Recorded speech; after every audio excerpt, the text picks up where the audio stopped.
Ipinasara na ng Presidential Anti-Organized Crime Commission, PNP Criminal Investigation and Detection Group at Makati City Local Government Unit ang Philippine Offshore Gaming Operator o POGO Hub sa Makati City na ininspeksyon kahapon.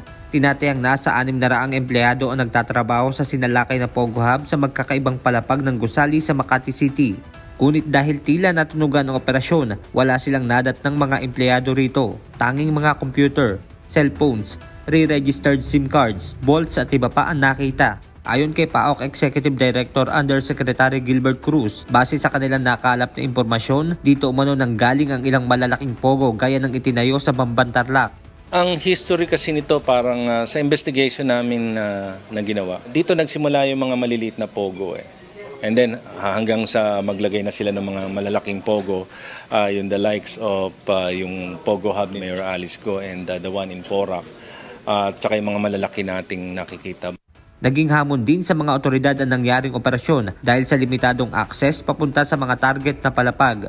Natural, nag-iisip din ang mga kalaban So nakita mo naman, this place is very high in the building. Limited ang access dahil ang mga elevator syempre kontrolado at limitado rin ang elevator na magagamit papunta rito.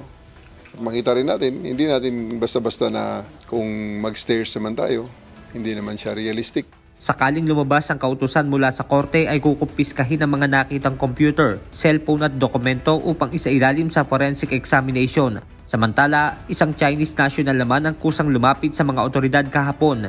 Ayon kay Yusek Cruz, ang naturang lalaki ay dati na umanong empleyado ng Pogo. Ang gusto niya, sumuko na siya at gusto niya ipa-deport na raw siya sa China. Sabi niya, nagtatrabaho daw siya sa Porac Pogo Hub before.